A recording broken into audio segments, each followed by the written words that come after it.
हदीस नंबर 341 341। हद्दथना इसहाक़ इब्न मंसूर क़ाल हद्दथना अब्दुर रज़्ज़ाक़ क़ाल हद्दथना मअमर अन साबित अल-बनानी व आसिम अल-अहवली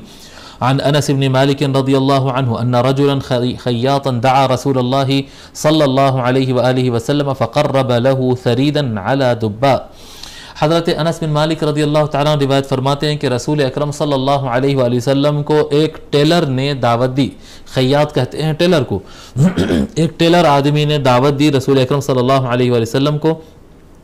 बस हुज़ूर सल्लल्लाहु अलैहि वसल्लम के सामने उसने सरीद पेश किया। फ़क़र्रब लहु सरीदन अलैहि दुब्बा, आका के सामने उसने सरीद पेश किया। सरीद हम बताए थे कि शेरवा होता है, सालन का शेरवा जो होता है उसमें चूरी हुई पतली रोटी होती है, ज़्यादा अच्छे तरीके से बेलकर जो पतली कर दी जाती है, पतली रोटी चूरी हुई, उसके ऊपर शेरवा डालते हैं, उसमें कुछ वेजिटेबल्स भी अगर ऐड करना है तो ऐड करते हैं, ये सरीद होता है। सरीदन अलैहि दुब्बा, तो वो शख्स ने रसूल अकरम सल्लल्लाहु अलैहि वसल्लम के सामने सरीद पेश किया जिसमें दुब्बा यानी उसके अंदर कद्दू था, कद्दू वाला सरीद पेश किया। क़ाल फ़कान रसूलुल्लाह सल्लल्लाहु अलैहि वसल्लम यअख़ुज़ु दुब्बा व कान युहिब्बु दुब्बा, बस नबी अकरम सल्लल्लाहु अलैहि वसल्लम उसमें से कद्दू लेकर तनावुल फरमा रहे थे और सरकार को कद्दू पसंद था।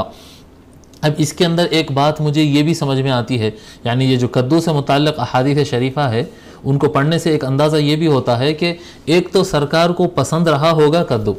हो सकता है बिल्कुल, और पसंद था, यानी जैसा कि हज़रत अनस रज़ियल्लाहु अन्हु फरमा रहे हैं सरकार को कद्दू पसंद था, ये बात बिल्कुल ठीक है। लेकिन साथ साथ जो हुजूर एहतिमाम से निकाल कर खा रहे थे, और कद्दू जैसा कि बाज़ रिवायतों में आ रहा है कि कटोरे में सालन था उसमें कद्दू था, तो सरकार जो है कद्दू को चुन कर निकाल रहे थे। तो उसके बाद से हज़रत अनस कहते हैं कि मैं जब भी हुजूर बैठते तो मैं देखता और कद्दू उनके लिए निकाल कर देता। तो ये एक बात मैं आपको बताऊँ कि कद्दू एक ऐसी तरकारी है जो सस्ती है, कद्दू सस्ती तरकारी है, फ़ायदेमंद भी है, यानी ग़िज़ाइयत उसकी अच्छी है, पेट में और बॉडी के लिए अच्छी ग़िज़ाइयत देती वो अच्छी है। लेकिन ये जैसा गोश्त होता है जी, नहारी वगैरह होती है, यानी जो भारी आइटम जो बनते हैं ना, महंगे आइटम जो बनते हैं, आप गौर करिए कि हमारे यहाँ फंक्शंस में, इल्ला माशाअल्लाह गाँव में होता होगा, हमारे यहाँ फंक्शन में किसी की शादी और वलीमा में कद्दू नहीं बनता। हाँ, कद्दू बनेगा आपको 11वीं के खाने में, 12वीं के खाने में फिर भी मिल जाएगा, 12वीं में भी आजकल नहीं मिल रहा है, आजकल बिरयानी आ रही है हर तरफ। तो कद्दू जो है ये एक सस्ता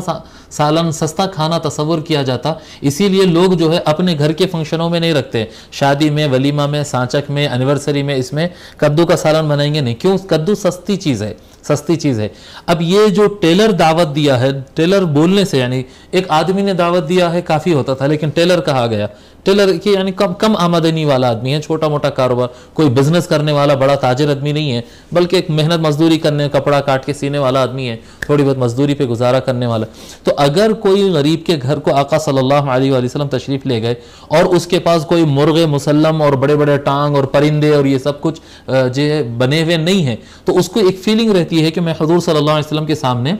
थोड़ा सा सस्ती डिश रखा और कुछ ख़ास एहतमाम जैसा मैं करना चाहता हूँ मैं कर नहीं पाया, उसके अंदर ये फीलिंग रहती है कि मैं हुजूर को उनके पसंद का खाना नहीं खिलाया। हुजूर सल्लल्लाहु अलैहि वसल्लम उनके सामने खुशी से चुन चुन कर फरमाते, अरे वो कद्दू निकालो, लाओ, ढूंढ ढूंढ के खा रहे हैं। यानी देखने वाले को अंदाज़ा ये हो कि भाई सरकार बहुत खुश होकर खाना खाई हुई, हुजूर की पसंद का खाना मैं बनाया। तो एक कम बनाने वाले आदमी के दिल में एक गिल्ट फील ना हो और उसके अंदर एक शर्मिंदगी ना हो कि मैं हुजूर को ठीक से नहीं खिला सका। ये शर्मिंदगी दूर करने के लिए इस तरह से आका सल्लल्लाहु अलैहि वसल्लम ये अमल किए होंगे, इस तरह से मुझे समझ में आया, क्योंकि इसी माना की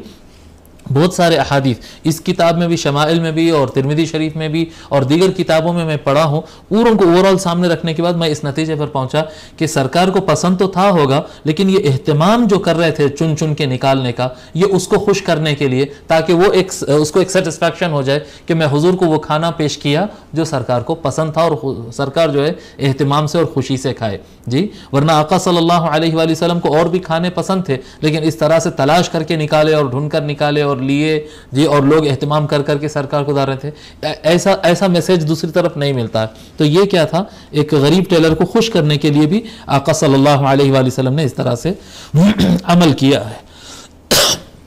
और ये भी एक सुन्नत है, हुजूर सल्लल्लाहु अलैहि वसल्लम की भी एक सुन्नत है ये जी। अगर किसी के यहाँ खाना खाने के लिए जाओ तो जब खाना खा रहे हो कुछ ना कुछ तारीफ़ उसके लिए कर देना चाहिए जी, बहुत ज़्यादा मुबालगों के साथ नहीं, ऐसी तारीफ़ नहीं करना जो झूठी हो, सच्ची तारीफ़ होना चाहिए, लेकिन कुछ तारीफ़ उसको कर देना ताकि जो दावत किया है उसको इत्मीनान हो कि हाँ मेरे से खुश होकर गए और खाना को पसंद किए, इस तरह से। क़ाल साबितुन, तो रावी साबित कहते हैं, फ़समिअतु अनस रज़ियल्लाहु अन्हु यक़ूलु फ़मा सुनिअ ली तआमुन अक़दिरु अला अन युस्नअ फ़ीहि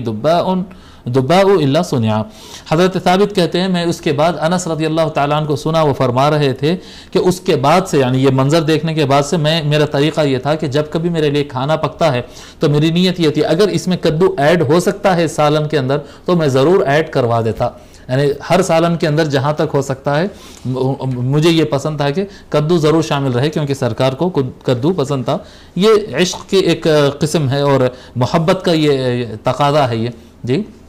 जी। तो कि आका सल्लल्लाहु अलैहि वसल्लम कद्दू पसंद है तो मैं भी कद्दू खाऊंगा, ठीक है, बहुत अच्छी बात है।